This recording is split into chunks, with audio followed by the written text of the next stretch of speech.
aqui. Olha, muitas vezes eu vi lobos. Olha.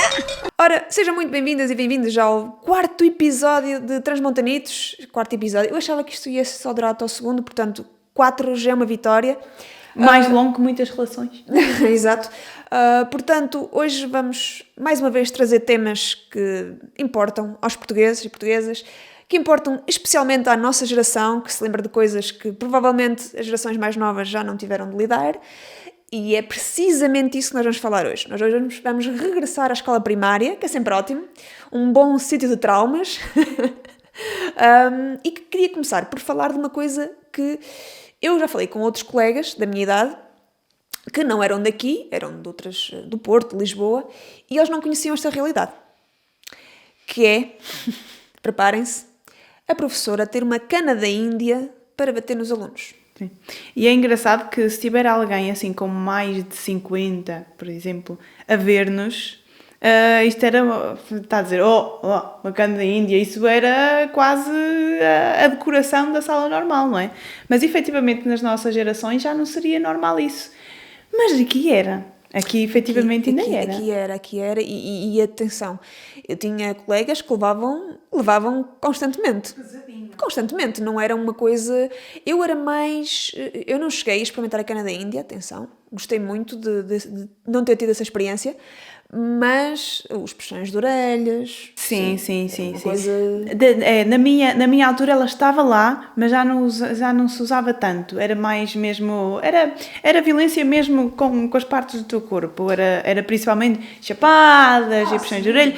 O que é muito estranho, lá está. Porque imagina, nós parece que estamos a falar como se fôssemos duas pessoas dos 60 anos. Mas não, estamos nos 30, mais ou menos, não é? Sim. E diferenciadas por 6 anos. E ainda apanhamos basicamente isto. E maior parte das pessoas da nossa idade não apanharam isto. Aqui, efetivamente, as novas orientações escolares acho que demoraram um bocadinho a chegar. E efetivamente ainda apanhamos na escola primária. Bastante, sim. Esse era o maior trauma. De todos? Esse era, sim, de todos, sim. Esse era porque aprender com medo, propriamente, não é uma coisa que funciona. E tu aprendias, atenção, com medo e por medo, porque uma pessoa queria ter boas notas, que era para depois não levar. Não porque queríamos efetivamente ter boas notas, que era uma coisa incrível. Sim. Eu cheguei a ter um colega, não me lembro muito bem, mas eu acho que a professora partiu-lhe a caneta na cabeça. Já não lembro muito bem porquê, mas às vezes não era um... Mais de 5 erros no ditado. Sim, exatamente. Não era porque se tinha portado mal, nem era por aí. Porque ninguém se portava mal, não é? Porque já sabia qual era a consequência. Era só porque, olha, deu um erro, ou não sabia fazer uma conta, ou enfim, não é?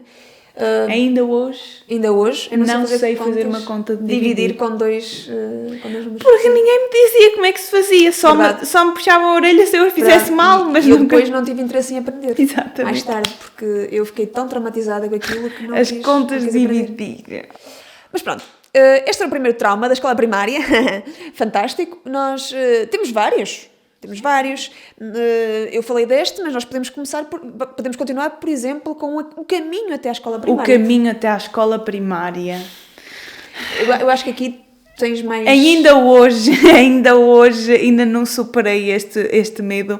Porque, ora bem, estamos na aldeia, não é? Existem muitos animais por aí e, efetivamente, agora já há um bocado mais cuidado com os cães e também já há outras leis também para regular aqui os cães na rua, não é?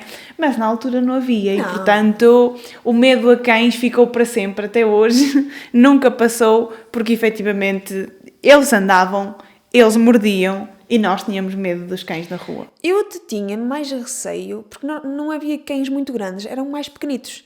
Mas os pequenos... Mordiam igual? Mordiam, vinham atrás de nós, porque simplesmente achavam que, pronto, ok, éramos uma presa, não sei bem, estamos no território deles, estamos a ir para a escola. E isto moía um bocadinho, não é? Isto, 1 dia, 2 dias, 3 dias, 1 ano, 2 anos.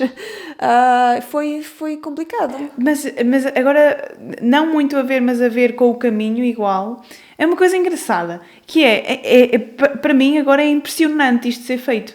E tu, de certeza que fazias igual, porque normalmente ninguém ia buscar, nenhum pai ia buscar nenhuma criança à escola, isso não acontecia. A escola nem sequer era fechada. A escola nem sequer era fechada. E então nós saímos da escola e depois os nossos grupos era para que zona é que nós vivíamos, não é? E nós, no caminho, passávamos pela casa de uma senhora que supostamente ou era do agrupamento de escolas, ou qualquer coisa assim. Nós levávamos documentos importantes, nós crianças de 3º e 4º ano, para pôr na caixa de correio da senhora do agrupamento. E atenção, documentos que eu acho que eram mesmo importantes e que não eram documentos que se podiam perder, não é? E que não estavam numa pen, como agora podemos ter, não é? E a cena é que as crianças tinham essa responsabilidade de pôr coisas na caixa de correio da senhora do agrupamento. Até hoje eu não sei quem é a senhora do agrupamento, mas eu deixei lá muita correspondência à senhora do agrupamento. E um dos traumas era esse. Quando a professora vinha e dizia: Rita, hoje levas a carta para a senhora do agrupamento, está bem? Deixas na caixa de correio. E naquele momento eu sentia-me como um elemento da máfia, com droga a tentar não ser apanhado na alfândega da polícia, porque tudo podia acontecer. E se chovesse, o que é que chovia? E se chovesse nos papéis, o que é que podia acontecer? E então toda aquela tensão da escola até ali, eu lembro de ir extremamente calada, porque o falar podia alterar qualquer coisa nos documentos. Mas efetivamente era engraçado. Agora é engraçado ver essa coisa, mas era mais um medo, é mais um trauma com que eu fico, a responsabilidade. A responsabilidade, sim. Apesar de ser uma coisa boa, mas pronto, dava aquela ansiedadezinha, não é? Que hoje... mas agora que falaste em caixa de correio, lembrei-me de uma coisa, e isto já para passar para o próximo trauma, que não é bem trauma, era uma circunstância da escola. As escolas eram velhas. A nossa escola era muito velha e muito gelada e não tinha aquecimento. Eu lembro-me vagamente de ser colocada lá a salamandra para ir no meu 2º ano. Porque acho que no primeiro não havia. Mas eu não tenho bem a certeza se havia ou não.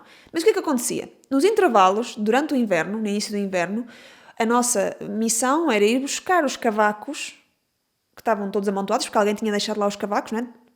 Na distribuição da lenha da escola, tiravam para lá para dentro, no campo de terra, e nós, durante os intervalos... Pronto, em vez de estarmos, sei lá, a brincar, não é? Como uma criança de 7 ou 8 anos, estávamos a arrumar a lenha.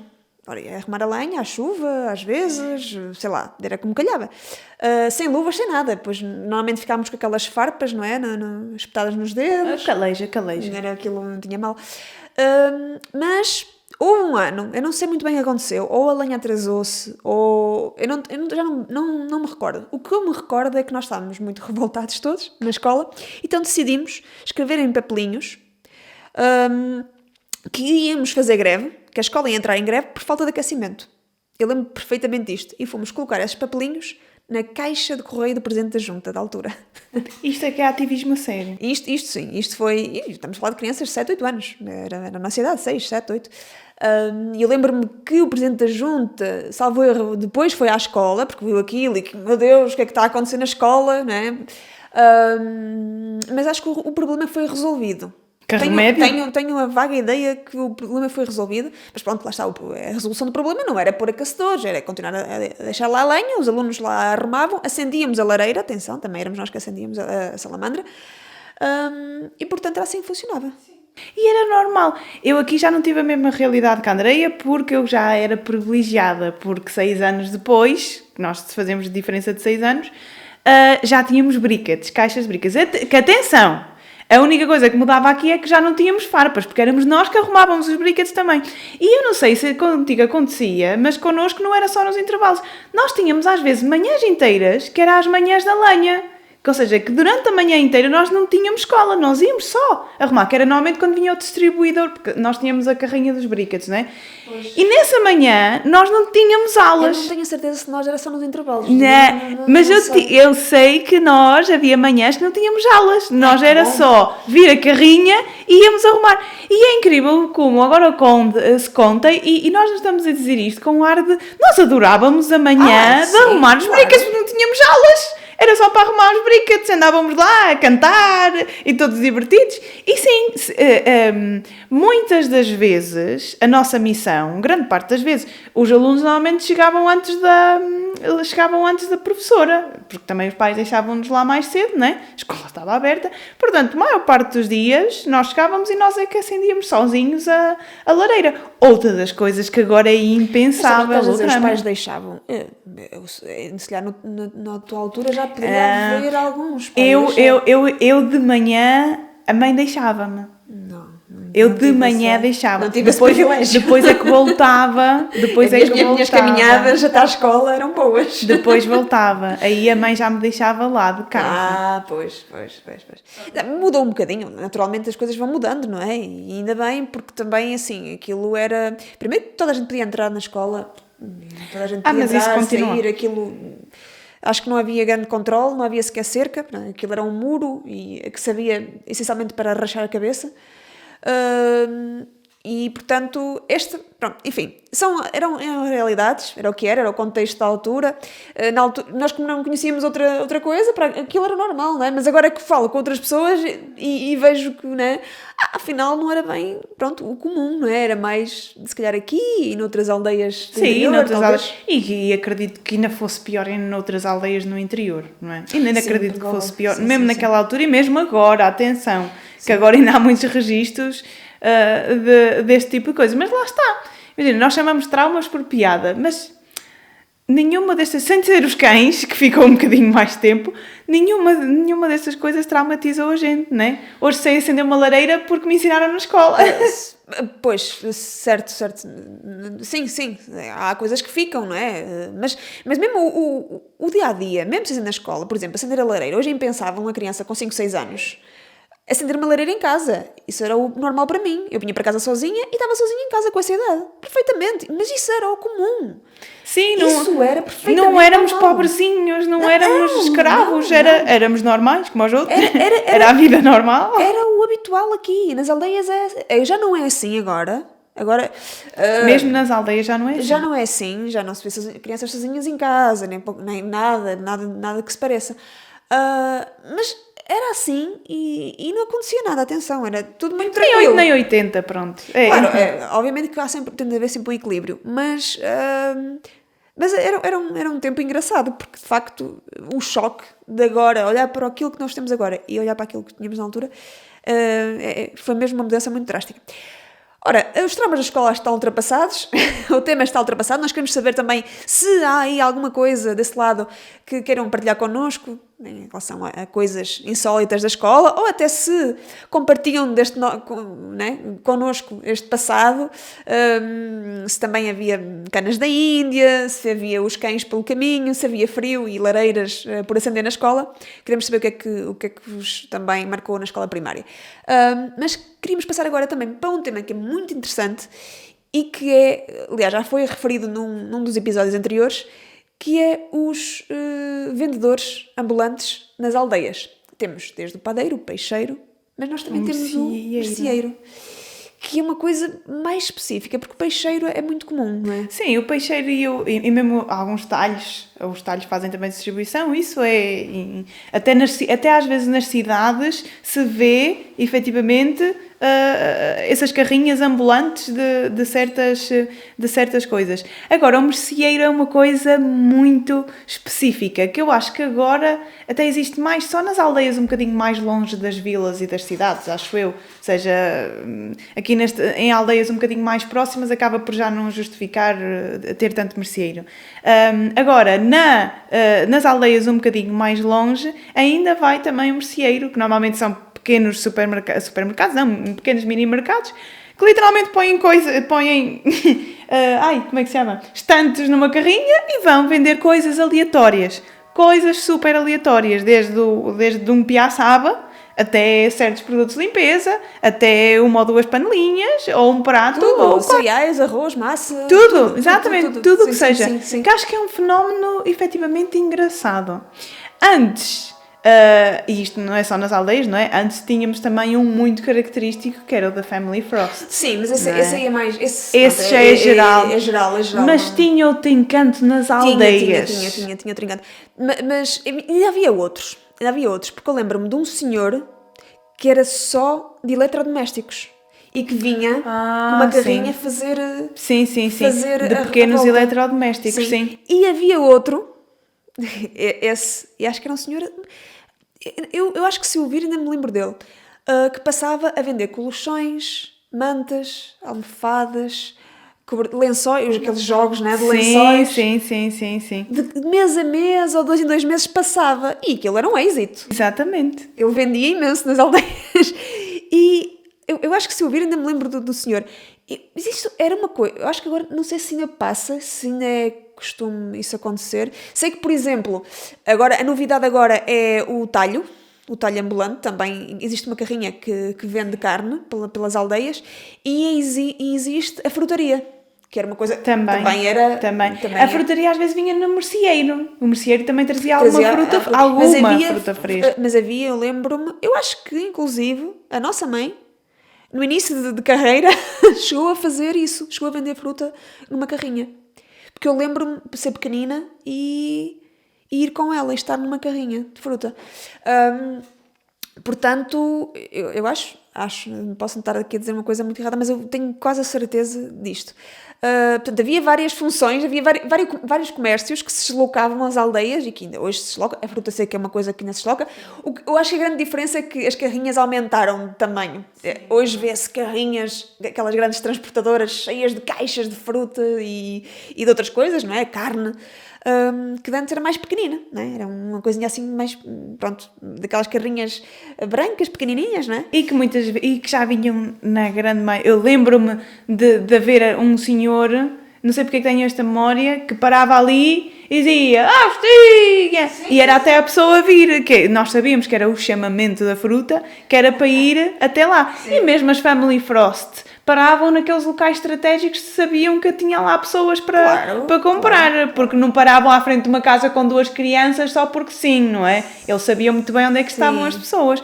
Portanto, acabava por ser já quase, né, compras um bocadinho. E era engraçado porque, por exemplo, no nosso caso, nós íamos para a cidade todos os dias. Sim. E tínhamos possibilidade de ir às compras todos. Mas mesmo assim, a essência de parar uma carrinha à frente de casa para ir comprar um gelado era... Aliás, há outra coisa. Esta é uma das coisas que me faz voltar atrás e eu quero saber se aí também acontecia. É a evolução do padeiro. Nós temos de falar sobre a evolução do padeiro. Porque o padeiro, há muitos anos, eu lembro quando era mais pequenina, trazia pão. Só pão. E era só um tipo de pão e talvez uma broa ou outra. Depois começa a evolução. Começa a haver alguns bolos. Sim. Começa a haver umas bolas de Berlim, uns pastéis de nata, aqueles 1000 folhas. Começa a ver. Hoje, eu acho que hoje basta um bolo de casamento. Aliás, eu acho que hoje já há até pastelarias ambulantes. Hoje também. Já não são pasteleiros, hoje são cake designers ambulantes. Já não é bem a mesma coisa. E o pão já é vários tipos de pão, já não é aquele Tem o pão com farinha disto, farinha de fécula de batata, farinha de alfarroba. Os pães já têm cores agora. Sim, os beterraba são aqueles quadradinhos. Sim. Né? Antes havia pão. Só pão e broa. Agora uma pessoa se vai a uma padaria e pede pão, parece que até estamos a insultar alguém. Mas que tipo de pão? Eu não sei, é pão.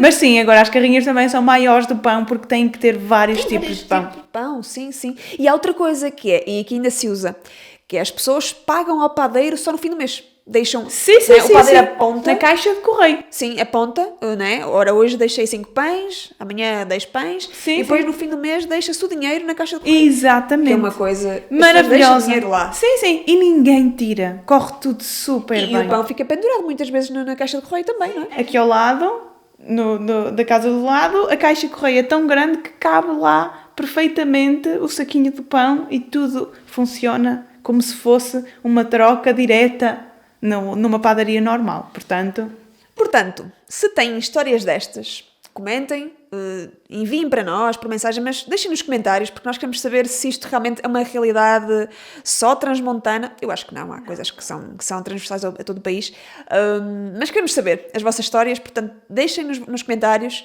sigam se ainda não seguem, ajudem este projeto a crescer e vemo-nos em breve. Olha daqui! Olha! Quantas vezes eu vi lobos! Olha!